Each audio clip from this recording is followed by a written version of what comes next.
ETF index mutual funds నేర్చుకుని stock మార్కెట్లో రాణించాలనుకుంటున్నారా? వెంటనే ఈ నెంబర్కి కాల్ చేయండి.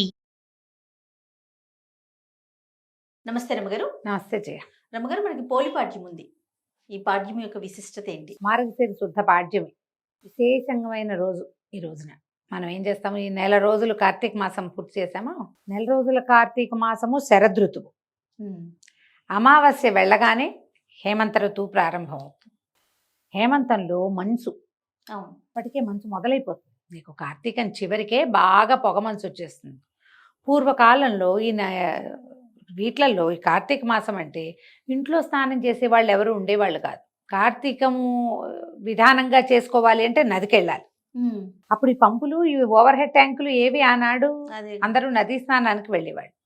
ఈ నదీ స్నానం చేసి నది దగ్గర గట్టు మీద దీపాలు పెట్టుకుని పూజ చేసుకునేవాళ్ళు. సంకల్పం చెప్పుకుని నదీ స్నానం చేసేవాళ్ళు. తర్వాత నదికి సమీపంలో ఏదైనా దేవాలయం ఉంటే దేవాలయంలో దీపారాధన చేసుకోవడం, లేదా నది ఒడ్డునే దీపారాధన చేసి ఓ పండో ఫలమో పట్టుకెళ్ళి నివేదన చేసి కార్తీక స్నానం అయ్యింది అనిపించుకుని ఇళ్ళకి వచ్చేవాళ్ళు. హేమంతం మొదలు పెట్టంగానే ఇంకా మంచు దట్టం, ఒక్క రోజులో తేడా వచ్చేస్తుంది. అవును. అయితే ఈ రోజున ఏం చేసేవాళ్ళు, ఈ మన నీళ్లలో దీపాలు విడిచిపెట్టేవాళ్ళు. అవతల నుంచి వచ్చే వాళ్ళకి ఒక వెలుగు, కనువెలుగు కనపడేలాంటి ఒక క్రియ. ఇక దీపారాధనలు లేవు. బయట ఆరు బయట దీపారాధనకి రావటం, ఆరు బయట స్నానానికి రావటం లేనే లేదు. దీంతో ఎండు. అమావాస్య నాడు పూజలు ముగించుకుని పాడ్యమి నాడు ఈ దారి దీపాలు, నీటి దీపాలని వదిలిపెట్టి నమస్కారం చేసుకునేవాళ్ళు. అరటి దొప్పల్లో కొద్దిగా చిన్న గుండు ఇవి చేసి ఒత్తులు, ఆవునేతితో తడిపిన ఒత్తుల్ని పెట్టి వెలిగించి నీటిలో దండం పెట్టి పసుపు కుంకుమ పువ్వులు అలంకారం చేసి కార్తీక దామోదర ప్రీత్యర్థము చిట్ట చివరి దీపాలు ఇవని నీటిలో వదిలిపెట్టేవాళ్ళు. ఈ ఒక్క నెల తప్ప, కార్తీకం తప్ప అసలు బయట దీపారాధనకి వెళ్ళేనేది ఏ సందర్భము మనకు కనపడదు. ఇది ఒక్కటే, ఈ ఒక్క నెలే కదా. అయితే ఏమైందట, ఈ పూర్వం ఈ ఇట్లా పూజలు చేసుకునే కాలంలో ఒక చాకలి కుటుంబంలో ఒక 5గురు మగపిల్లలు ఉండేవాళ్ళు, రజకులు. 5గురు పిల్లలు ఉంటే ఆ అత్తగారికి, ఆవిడకి చాలా డంబంగా గ్రాండ్గా పూజ చేయటము, గొప్పగా మేము పూజ చేస్తాం, స్నానం చేస్తామని చెప్పుకోవటము, అలాంటి భావాలు ఉండేవి. అయితే వాళ్ళకి 5వ అబ్బాయి కూడా పెళ్లి చేశారు, ఆఖరి అబ్బాయికి కూడా పెళ్ళయింది. 4 కోడళ్ళు అత్తగారితో కొంచెం తానా తందానా అనేవాళ్ళు. ఆఖరి కోడలుగా వచ్చినటువంటి పోలాలు, అమ్మాయి పేరు పోలి, పోలమ్మ పోలాలు అనేవాళ్ళు. ఈ పోలి ఇంకా భక్తురాలు. అది చాలా భక్తి శ్రద్ధలతోటి దైవనామస్మరణ చేసుకుంటూ పూజ చేసేది, వంచింతలు ఎత్తకుండా పనిచేసేది, మహావినయంతో భక్తితో ప్రవర్తించేది. ఈ అత్తగారి డంబాచారానికి, దీని వినయానికి, చిన్నపిల్ల వినయానికి కాంబినేషన్ బాగా కుదిరేది కాదు. ఆవిడ నేను అది చేస్తా ఇది చేస్తా అంటే పిల్ల అది చేసేసేది. మాటల పోగులు వేరే ఉంటాయి, క్రియాశీలకత్వం వేరే ఉంటుంది ఎప్పుడూను. అయితే ఈవిడికి కోడలి పూజ, దాని శ్రద్ధ ఒళ్ళు మండేది. ఏమిటి దీని గొప్ప అనిపించేది. అందుకని కోడలికి ఆ గొప్ప ఎక్కించనివ్వకూడదని ఆ అమ్మాయికి పూజ చేసుకునే అవకాశం ఆవిడ ఇచ్చేది కాదు. ఇంతలో కార్తీక మాసం వచ్చింది. కార్తీక మాసం వస్తే అత్తగారు పెద్ద కోడళ్ళని 4గురిని తనతో పాటు కార్తీక స్నానాన్ని తీసుకెళ్ళేది. అత్తగారు మహాభక్తురాళ్ళని నమ్మేవాళ్ళు పెద్ద కోడళ్ళు. వాళ్ళకి చిన్న కోడలు తాలూకు ఆ సింపుల్ భక్తి ఎక్కేది కాదు. కానీ అత్తగారికి తెలుసు, ఈ పిల్ల సింప్లిసిటీలోనే నిజమైన భక్తి ఉన్నది, తను కొంచెం ఓవరాక్షన్ చేస్తాను తెలుసు, కానీ ఆ పిల్ల గొప్ప ఆవిడ ఒప్పుకునేది కాదు. ఇలాంటి వాళ్ళు ఉంటారు కదా.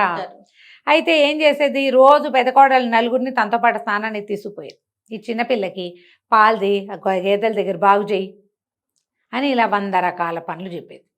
పిల్ల ఇంకా నదీ స్నానానికి వెళ్ళలేక ఇంట్లోనే నీళ్ళు పోసుకుని నిశ్శబ్దంగా దీపం పెట్టుకునేది. దీపానికి కూడా ఇంట్లో పెద్ద ఆసరా ఏం ఉంచేది కాదు అత్తగారు. పిల్ల ఏం చేసేది, రోజు మజ్జిగ చేసేది కదా. ఆ కవ్వానికి కొంత జిడ్డు ఉంటుంది. పెరట్లో ఉన్న పత్తి చెట్టు నుంచి కొద్దిగా పత్తి తీసుకుని అవి ఆ చల్లకవ్వంలో దాన్ని టైట రాపాడిస్తే కొంచెం జిడ్డు అంటుతుంది. దాన్ని వెలిగించి దీపం కనపడకుండా దాని మీద బుట్ట బోర్లించి దీపాన్ని సానుకూలంగా పెట్టుకునేది. అత్తగారు వచ్చేసరికి దీపం వెళ్ళిపోయేది కూడా. దీపం పెట్టిందని పెద్దగా ఎవరికీ తెలియదు. తనకు దేవుడికి తెలిస్తే చాలు, జనాలు చూడటం ఎందుకు, మన దీపాలు. ఇప్పుడు మనం ఎట్లా అయ్యాం, మనం ఏం చేస్తున్నామో ప్రపంచమంతా చూడాలి. ప్రపంచం కోసమే, ప్రపంచం కాదు, మనం లేవు, దేవుడు అసలు లేడు. అసలు మిగిలిందంతా ప్రపంచమే. అవునండి. వాళ్ళకి చూపించాలి, వీళ్ళకి చూపించాలి, నేను ఇట్లా చేశాను, నాకు అంత బాగా వచ్చు, నాకు అదేమిటో వచ్చు. అసలు విషయాన్ని వదిలేస్తున్నాం. ఏంటేంటో కొత్త వింతలు, కొత్త పోకడలు, పూజా విధానంలో కూడా ఎన్ని తీసుకొచ్చేసారు ఎన్నో అమ్మగారు. ఎన్నో ఎన్నో పద్ధతులు. అవునండి. అంతే, ప్రపంచం కోసమే చేస్తాం. ఈ అమ్మాయికి ప్రపంచ పూజ లేదు, దైవ పూజ మాత్రమే ఉంది. నెల గడిచింది. నెల గడిచేసరికి చివరికి అమావాస్య నాడు వచ్చింది. అమావాస్య తెల్లవారితే పోలిపాడ్యమి. అందరూ స్నానాలకు వెళ్ళిపోయారు. నది ఒడ్డున దీపాలు వదిలిపెట్టారు. నదిలో దీపం మరి దీపాలు వదిలిపెట్టాలని క్రియ ఉందిగా. వాళ్ళంతా దీపాలు వదిలిపెట్టుకుని పెటక బెల్లాలు పంచిపెట్టుకుని అందరికీ ముత్తైదులకి బొట్లు కాటికలు పెట్టి బోల్డ్ చేసుకున్నారు. ఈ పిల్ల అయ్యో ఈ ఆఖరి రోజునైనా నీటిలో దీపం వదిలిపెట్టలేకపోతేనే ఇట్లా చేసుకున్నాను అని ఏం చేసింది, మళ్ళీ కాస్త ఒత్తి తీసి చిలికిన వెన్నని ఆ ఒత్తికి పట్టించి దీపం వెలిగించి ఏం చేసింది, దండం పెట్టుకుని నీటిలో వదలాలి. వాకిట్లో చాకటి బాణ ఉంది, వాళ్ళకి చాకింటి బాణ అంటారు. పెద్ద బాణలు ఉంటాయి రజకుల దగ్గర, ఇది వరకు ఉండేవి. ఇప్పుడు ఏం చేస్తున్నారో అని కమ్ము బిడవటం అని ఒక పద్ధతి ఉంటుంది. కమ్ము బిడవటం అంటే ఈ బాణని పొయ్యి మీద ఎక్కించి కింద మంట పెట్టి చవుడు సున్నము అవి వేసి బట్టలు, తెల్లటి బట్టలు అందులో పడేస్తే నీరు కాదు రంగంతపై తెల్లగా బట్టలు ఉడికి వాటి మధ్యలో ఇంచి ఉన్న మురికంతా పోయేదన్నమాట. కమ్ము పిడిచేవాళ్ళు. అదొక పద్ధతి ఉండేది. నా చిన్నప్పుడు నేను కూడా చూసేదాన్ని, నాకు బాగా తెలిసేది. బట్టలు కాగులో వేసేసేవాళ్ళు అనమాట. ఈ పెద్ద బాణ ఎక్కువ బట్టలు జాడించడానికి కూడా ఆ బాణ వీలుగా ఉండేది. బాణలో నీళ్లు ఉన్నాయి. ఈ అమ్మడి ఏం చేసింది, ఈ దీపం వెలిగించిందిగా, వెలిగించిన దీపాన్ని బాణలో వదిలిపెట్టింది. బాణలో అది ఇట్లా కదులుతో దండం పెట్టుకుంది. ఇదే నదనుకో నాయన, ఇదే నదనుకో, నేను ఇంతే చేయగలుగుతాను, కానీ పద్ధతి విధానం మాత్రం మానకుండా దండం పెట్టుకుంది. ఎప్పుడైతే ఈ పోలి నీటిలో వదిలిపెట్టి కార్తీక దామోదర ప్రీత్యర్థం ఈ దీపాన్ని వదిలిపెడుతున్నానని పెట్టుకుందో, వెంటనే వైకుంఠంలో ఉన్న విష్ణు పార్షదులకి ఆజ్ఞ వచ్చింది. భూలోకంలో ఫలానా ఒక పల్లెటూరులో రజకుల ఆ ఇంటి కోడలు ఆఖరి పిల్ల పోలి ఆ అమ్మాయిని తీసుకురండి అని. విమానం వచ్చింది. విమానం దిగుతోంది. పైనుంచి దిగుతుంటే ఈ చెరువు గట్టునున్న వాళ్ళంతా చూశారు. చూసి ఆ కోడళ్ళు అన్నారు, ఆహాహా మా అత్తగారు అద్భుతమైన భక్తురాలు, నెల రోజుల నుంచి తను దీపాలు పెట్టింది, తను స్నానం చేసింది, తను మంచి పని చేసింది, మాతో కూడా చేయించింది, మా అత్తగారి కోసమే విమానం వస్తుంది అనుకున్నారు. విమానం చెరువు గట్టున ఆగల, నది ఒడ్డున ఆగకుండా ఊళ్ళోకి వెళ్ళింది. ఊళ్ళోకి వెళ్ళి ఆ అమ్మాయిని, ఈ పోలమ్మని చేతులు పట్టి లోపలికి తీసుకున్నారు. విష్ణుమాల వీళ్ళు ఎలా ఉంటారంటే విష్ణు పార్షదులు సాక్షాత్ విష్ణు స్వరూపులుగా ఉంటారు. శంఖచక్రాలు ధరించి పద్మమాల అలంకృతులుగా ఉంటారు. మెడలో తామర పూల మాలలు ఉంటాయి. పెద్ద పెద్ద విశాలమైన నేత్రాలు, తిరునామాలు, సాక్షాత్ విష్ణు స్వరూపులుగా ఉంటారు. మీరు గమనించండి, విష్ణువాలయాల్లో గుమ్మానికి అటు ఇటు జయ విజయులు నుంచుంటారా, వాళ్ళు ఎట్లా ఉంటారు, శంఖచక్రాలు ధరించి శంఖచక్ర గదా పద్మహస్తులుగా ఉంటారు. మెడలో పద్మమాల అలంకృతగా ఉంటారు. రెండు మెడలో పువ్వుల దండలు ఉంటాయి.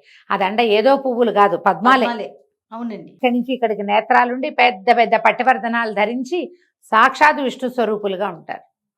వాళ్ళు ఎక్కించుకున్నారు అమ్మాయిని.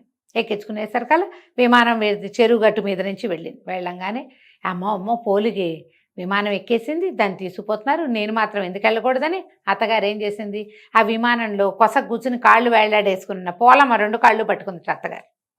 అమ్మో మా అత్తగారు విమానం ఎక్కి ఎగిరిపోతుందని పెద్ద కోడలు, చిన్న కోడలు, నడిపి కోడలు, 4వ కోడలు అందరూ కలిసి ఒకళ్ళ కాళ్ళు ఒకళ్ళు పట్టుకున్నారు. పొడుగ్గా సాగుతూ వెళ్తుంటే ఈ లోపల ఉన్న వీళ్ళు ఉన్నారుగా విష్ణు పార్షదులు, మీ అందరికీ అవకాశం లేదు, ఇది పోలమ్మకే ఉందని ఏం చేశారు, అత్తగారి చేతులు కత్తితోటి విదిలించేశారు. విదిలించగానే అత్తగారు పడింది, ఆవిడతో పాటు 4 కోడళ్ళు ఢామని కింద పడ్డారు. పోలమ్మని స్వర్గారోహణ చేయించేశారు. ఆ అమ్మాయి మాత్రం విష్ణులోకాలకి వెళ్ళిపోయింది. సశరీరంగా పోలాలకి ఇది లభించింది. ఈ పోలి స్వర్గారోహణ స్వర్గారోహణ అని చెప్పుకుంటాం, కానీ వైకుంఠానికి వెళ్ళింది అమ్మాయి. ఈ కథ చెప్పుకుని దీంతోటే మనం కార్తీక మాసం నెల రోజులు చేసింది పూర్తవుతుంది. నీటిలో దీపం వదిలిపెట్టాలి. ప్రవహించే నీటిలో వదిలిపెట్టగలిగే అదృష్టవంతులు ఎవరైనా ఉంటే హాయిగా చేయండి ఆ పని. మనలాగా సిటీలో ఉన్నవాళ్ళు అలాంటివి చేయలేం కదా. అందుకని ఒక టబ్బులో నీళ్ళు వదిలిపెట్టి ఆ నీటిని కదిపి ఆ దీపం నడిచేలాగా చేసినా కూడా మంచిదే.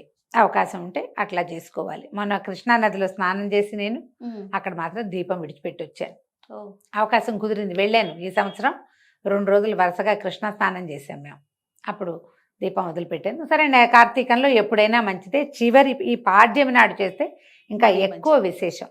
మీ మీ అవకాశాన్ని బట్టి చేసుకోండి. పోలిపాడ్యంతో మనకి కార్తీక మాసం వ్రతం పూర్తయినట్టు అనమాట. ఈ రోజున ఏం చేస్తాము మనము, ముత్తైదువులు ఎవరికైనా తాంబూలాలు ఇచ్చుకోవచ్చు. తెల్లవారుజామునే దీపాలు విడిచేస్తాం, రాత్రి కాదు, అవును. తెల్లవారే. పాడ్యమి తెల్లవారుతూనే దీపం విడిచిపెట్టేసేయాలి, స్నానం చేయటం. దీంతో కార్తీక స్నానాలు కూడా ఎండనమాట. పొద్దున్నే తలార స్నానం చేయటం, పూజ చేసుకోవటం, శివ పూజ రోజువారీ ఏం చేసుకుంటున్నామో, గౌరీ పూజ శివ పూజ మనం ఏం చేసుకుంటున్నామో పూజ చేసి దీపాన్ని నీటిలో విడిచిపెట్టి, ఆ దీపాన్ని కొంచెం బెల్లం నివేదన చేసి, కాస్త ఒక అగరత్తి వెలిగించి, పసుపు కుంకుమ 2 పువ్వులు పెట్టి దండం పెట్టుకుని, పూలమ్మ వెళ్ళిరా అమ్మ క్షేమంగా అని చెప్పి ఆ దీపాన్ని నీటిలో వదిలిపెట్టేసేయాలి. ఇలాగా మనం పోలిపాడ్యమి పూజని పూర్తి చేసుకుంటాం. నమస్తే. నమస్తే.